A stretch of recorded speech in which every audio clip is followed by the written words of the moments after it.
Hi, I'm Harriet Kelsall, the Bespoke Jeweller, and I'm just going to show you how to very quickly clean your chains, which are made of precious metal, so silver, gold, platinum, palladium, at home using stuff you're already going to have. The first thing to do is to make sure all of your chains are untangled and do the clasps up. Because that'll stop them tangling whilst you're cleaning them. Now all chains, if you wear them a lot or even if you don't, they do get a bit of a build-up of stuff on them, body cream and a bit of sweat and perfumes and things like that. So it's a good idea to give them a clean and you will notice the difference.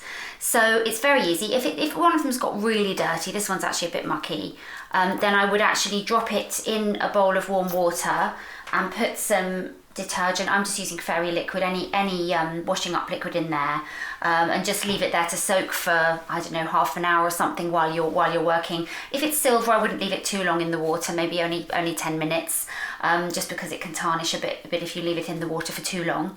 And then normally mine aren't too dirty, they just need a quick clean. So what I would do is first, as I say, check the clasp is done up, then wet the chain in water. I've just got hand warm water here. Then put it in the palm of your hand and put a bit of neat detergent onto your hand. Use a soft brush, not a really abrasive one. I've got a makeup brush here, or you can use a sable paint brush. I've got a mascara brush. This is an old toothbrush I use for jewellery cleaning, which is why it's grey. My teeth aren't grey. But this is a baby's toothbrush. It's extremely soft. Don't use an adult one. The bristles on an adult toothbrush would be far too abrasive. I sometimes use that. But I'm going to use this one, which is a makeup brush. So wet your brush and then just give it a good old bubble around in the palm of your hand. Keep re-wetting if you haven't got enough water. Of course, it's the water that's doing the washing. The detergent's just helping it wet that thoroughly. And you can see it's all bubbling up in my hand. And as you can see, the bubbles aren't that white because it's getting quite a lot of the dirt off.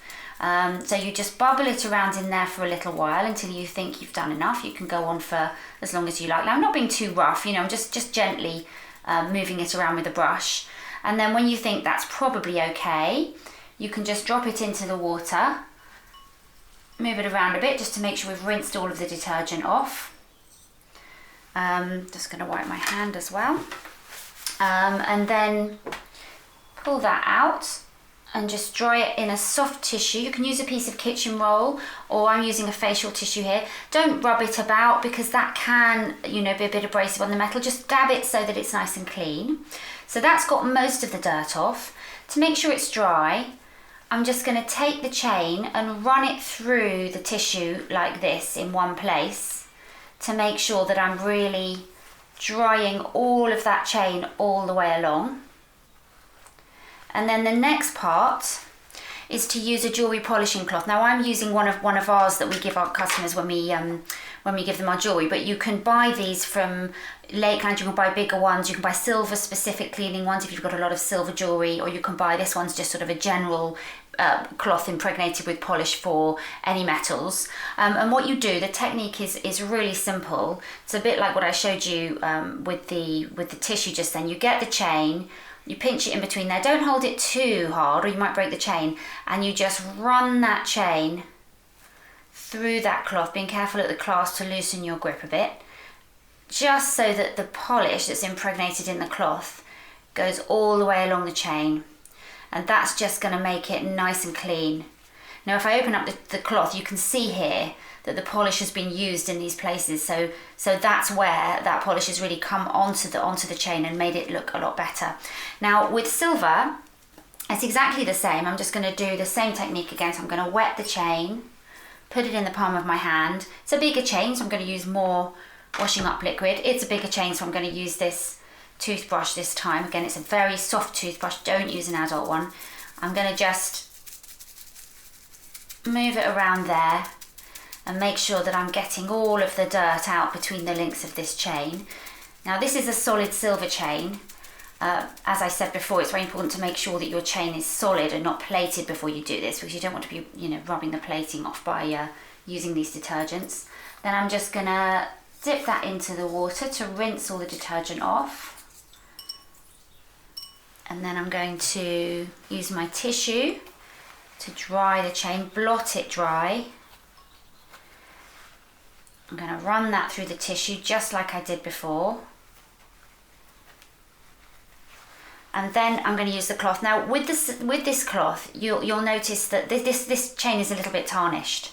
Most of the tarnish, a lot of it has actually come off during the washing process, but some of it hasn't. And so you'll notice here, when I use the cloth, I'm just gently holding it between my fingers and thumb, not hard. I don't want to break the chain. You know, just use your common sense as to how tightly to hold it, just to run it through. But you'll notice in this one, this is using a lot more polish on the silver, which is really getting. And I'm running it through a few times at different angles because this is quite a heavy chain with lots of twisted links in it. And that is what you do. Now with silver chain, this one's come up really well, but if you notice things are still tarnished, I'm going to do another clip of how to use something called silver dip on solid silver chain, and I'll show you that in a separate clip. If it's still really black after this process, you might need to do that, but this is usually enough for most chains. One other thing is that if you've got a chain like this, which has got sort of quite a sort of direction to it, you know, it's not a linked chain, or a cable chain, something like that, just be careful when you do put it in your hand, because you don't want to end up kinking it. You can see it sort of falls in a natural curve, and just be careful of that. Help it to sort of fall into its natural place before you clean it, and don't force it in any different direction, or you can kink the chain.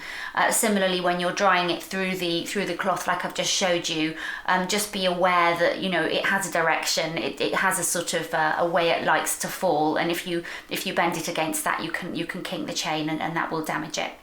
So yeah, good luck. Look forward to hearing how you do.